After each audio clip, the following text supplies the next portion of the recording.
आइए, हमारे सारे कन्फ्यूजन स्पेशली हिंदुस्तान के बाहर के जितने हैं, जरूरत से ज़्यादा जो हैं, उनको दूर करने के लिए हमारे ग्लोबल मार्केट्स के जाने माने एक्सपर्ट अजय बग्गा साहब हमारे साथ जुड़ चुके हैं सुबह सुबह, आज सोमवार की सुबह। हाँ सर, क्या बात है, आज तो गजब शाइन कर रहे हैं। अब आपको लाइट ब्राइट ऐसे कलर, इंग्लिश कलर जिसको हम कहते हैं, जो कलर हमें, जिसका कलर का हमें नाम ढंग से नहीं पता होता, उसे हम इंग्लिश कलर कहते हैं। इंग्लिश कलर में आपको कम देखने को मिलता है सर।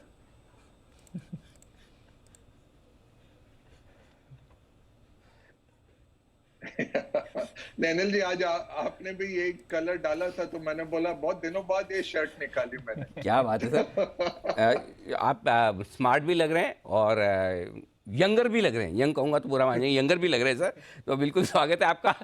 अब अच्छा सर, सबसे पहले सवाल हमारा इस बात को लेके कि कल जो अमेरिका में महंगाई के आंकड़े आएंगे, क्या उम्मीद रखी जाए उनसे और उसका क्या असर अमेरिका पर, हम पर, सब पर पड़ेगा, वो बताएं सर।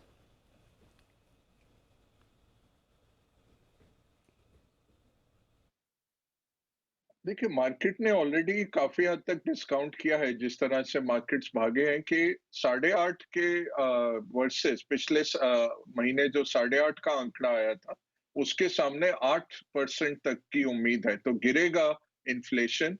सबसे ज्यादा इसमें जो कंट्रीब्यूशन है कि तेल गिरा है। मिड जून से तेल गिरता आ रहा है अमेरिका में जो प्राइसेस हैं, तो तेल का काफी उसमें योगदान रहेगा। तो 8% की उम्मीद है अनिल जी कल। हम्म, तो उम्मीद 8% के आसपास की, अगर 8 हो तो 8.1 वही जो इकोनॉमिस्ट का पोल है वो भी 8.1% का ही है। तो चलिए, तो लग रहा है 8। उसके हाँ आसपास है। सर, एक और चीज़, ये तो हो गया कि चलो 8% के आसपास की है। 8 से नीचे जो भी आता है, तो सर 8 से नीचे कोई भी आए तो मूड अच्छा रहेगा। 7.9, 7.95, 7.8 कुछ भी ऐसा है तो बढ़िया बनेंगे।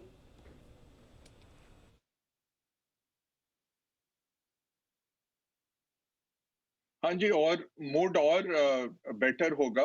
बट इसमें एक कहना होगा, देखिए पिछले हफ्ते लगभग 9 फेड के जो वोटिंग मेंबर्स हैं, 18 में से 9 का बयान आया और सबने यही कहा कि 1 महीने की इन्फ्लेशन हम नहीं देखने वाले और ये हायर फॉर लॉन्गर रहने वाला है रेट। तो जो डेरिवेटिव डेटा है जो फेड वॉच टूल दिखा रहा है अनिल जी, कि वो 75 बेसिस पॉइंट 21 सितंबर को आना ही है, चाहे कुछ भी ये नंबर आ जाए। तो ज्यादा गिरावट हो भी, फिर भी अभी उम्मीद यही है कि 75 बेसिस पॉइंट सितंबर में, नवंबर में 50, दिसंबर में 25 और फिर उसके बाद अगले साल देखेंगे। तो मार्केट ने ये अभी फैक्टर इन किया हुआ है कि लगभग 1.5% का इंक्रीज है दिसंबर तक अमेरिकन इंटरेस्ट रेट्स में, ये सब पचा लिया गया है। इससे कम आंकड़े आते हैं तो फिर और इंटरेस्टिंग हो जाएगा कि 21 सितंबर को क्या बोलेंगे। 21 सितंबर की मीटिंग और अहम इसलिए है कि जून के बाद पहली बारी वो डॉट प्लॉट देंगे। डॉट प्लॉट में वो दिखाते हैं कि इंटरेस्ट रेट को वो कहाँ जाते देख रहे हैं, दूसरा इन्फ्लेशन कहाँ देख रहे हैं और जीडीपी ग्रोथ के नंबर कहाँ देख रहे हैं। तो ये बहुत अहम बैठक है 21 की।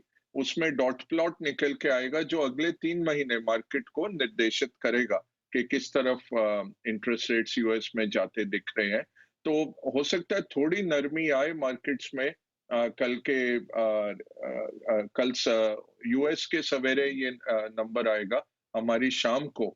तो हो सकता है उसके चलते जो इतना मार्केट भागे हैं थोड़ा उसमें नरमी आ सकती है, उसको आप फैक्टर इन करिए। बट नंबर अच्छा आएगा, 8.5 से तो नीचे आएगा। अब 8.1 आता है, 8 आता है, 7.9 वो देखना पड़ेगा।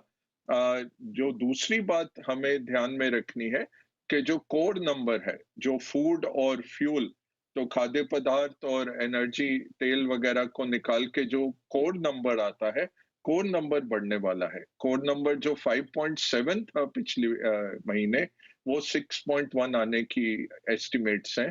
तो कोर नंबर बढ़ेगा, ओवरऑल हेडलाइन नीचे आएगा तेल की कीमतें नीचे होने के कारण। तो इससे भी एक मिला जुला रुझान रहेगा मार्केट्स के लिए। बट मार्केट्स अब यही सोच के चल रहे हैं कि 4% तक टर्मिनल रेट हो जाता है इस रेट साइकिल का।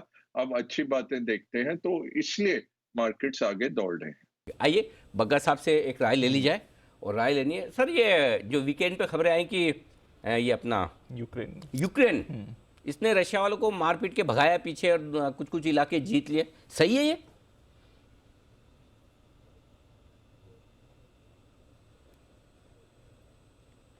हाँ जी, सही है। इनफैक्ट रशिया ने भी जो मैप्स रिलीज किए वहां पे दिखा रहे हैं कि उनकी सेना वहां पे नहीं है उस एरिया में। तो ये हुआ क्या अनिल जी, बहुत स्ट्रेच्ड है वो फ्रंट, बहुत बड़ा है। यूक्रेन एक बहुत बड़ी कंट्री है, तो बहुत लंबा रशिया का फ्रंट हो गया है। राइट, उसके नॉर्थ ईस्ट से लेके साउथ ईस्ट तक पूरा उन्होंने घेराबंदी की हुई है यूक्रेन की, और लगभग एक तिहाई देश को उन्होंने टेक ओवर किया है। तो इस एरिया में यूक्रेन की सेना ने लॉन्च किया था एक काउंटर अटैक, और वहां पे जो इनिशियल डिफेंडर्स को हराया, उसके बाद रूसी सेना को डर ये था कि उनकी सप्लाई चेन्स वो काट देंगे और वो एनसर्कल हो सकते हैं, कि आगे से भी यूक्रेनियन, पीछे से भी यूक्रेनियन उनकी घेराबंदी कर सकते हैं। इसलिए उन्होंने वहां से विड्रॉ किया है।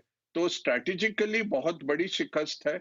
और जानकार तो ये भी कह रहे हैं कि पुतिन की अपनी पोजीशन खतरे में आती है, क्योंकि इतनी बड़ी शिकस्त कि 3000 स्क्वायर किलोमीटर्स का टेरिटरी यूक्रेन ने फिर से हासिल कर लिया, और रशिया के बॉर्डर से लगभग 25 किलोमीटर दूर उस इलाके में पहुंच गए हैं। तो ये एक बहुत इंटरेस्टिंग डेवलपमेंट है। ये देखना है कि पुतिन क्या करते हैं। पुतिन ने अपना कोई जो फंक्शन था वो चेंज नहीं किया। लोग क्लोजली देख रहे थे कि क्या रिएक्शन आएगा रशिया के तौर से, तो केवल वो मैप में चेंजेस दिखाए गए। ऑफिशियली अभी तक कुछ उस पर टिप्पणी नहीं हुई। पुतिन के जो जो कार्यक्रम थे सैटरडे संडे के, उन्होंने जारी रखे। एक आतिशबाजी का शो भी था मॉस्को के एनिवर्सरी पे, मॉस्को सिटी के स्थापित होने की एनिवर्सरी पे, वो भी जारी रहा। तो अब देखना है कि इस हफ्ते वो क्या कहते हैं, बट इससे यूक्रेन का हौसला बहुत बढ़ता है। दूसरा, बाकी देश और चाहेंगे उनको वेपन्स देने में, कि अगर इस तरह से वो शिकस्त दे सकते हैं रशिया को, तो ये गेम चेंजर हो जाता है। तीसरी बात यह है कि और दूर हो जाता है तेल या गैस का करार। पिछले फ्राइडे अनिल जी हमने बात की थी कि रशिया, यूरोपियन यूनियन के तेल मंत्री सब मिल रहे हैं, एनर्जी मिनिस्टर्स की बैठक हुई ब्रसल्स में, बट वहां पे कुछ निकल के नहीं आया। पहले उन्होंने बात जरूर की थी कि एक प्राइस कैप रशिया की गैस पे भी लगाएंगे, मिलके सब करेंगे नेगोशिएट। बट पुतिन ने बहुत क्लियरली कह दिया कि अगर कोई भी देश प्राइस कैप लगाने की तरफ जाता है तो हम उससे डील करना बंद कर देंगे। तो वो ड्रॉप हो गया क्वाइटली। विंडफॉल टैक्स की बात की गई, अब देखते हैं वो कहां से क्लॉबैक करेंगे, कि बाकी जो उत्पादक है और कोल बेस्ड या रिन्यूएबल्स वाले, जिनको विंडफॉल टैक्स, विंडफॉल गेन्स हुए हैं एनर्जी हाई कॉस्ट पे देने से, उनसे क्लॉबैक किया जाए। एक प्राइस कैप उपभोक्ताओं के लिए, हाउस होल्ड्स और इंडस्ट्रीज के लिए, उसकी बात की गई। बट यही है, 27 देशों के मंत्री थे, तो कुछ भी अंडरस्टैंडिंग होनी मुश्किल थी। अगले कुछ हफ्तों में लगता है कि यहाँ पे कुछ करार निकल के आएगा। बट अभी सिचुएशन ग्रिम है। कहीं से भी गैस वो लेने की कोशिश कर रहे हैं, और बाकी एनर्जी बढ़ाने की कोशिश चल रही है। यूक्रेन का सबसे बड़ा मसला रहेगा कि क्या अगर आप पुतिन को एक कॉर्नर में खदेड़ते हैं, तो क्या वो टैक्टिकल न्यूक्लियर या इस तरह की फिर से चेतावनी देनी शुरू कर देंगे, तो ये देखना पड़ेगा। बट बाकी रशियन आर्मी के लिए काफी बड़ी शिकस्त ये रही कि यूक्रेन ने 3000 स्क्वायर किलोमीटर अपने फिर से उनसे हासिल कर लिए। तो ये है पूरा का पूरा रशिया यूक्रेन का मामला जो फिर से गर्माता हुआ नजर आ रहा है। सर बहुत बहुत धन्यवाद हमें समय देने के लिए और विस्तार से ये पूरी अंतर्राष्ट्रीय बाजारों की सिचुएशन समझाने के लिए।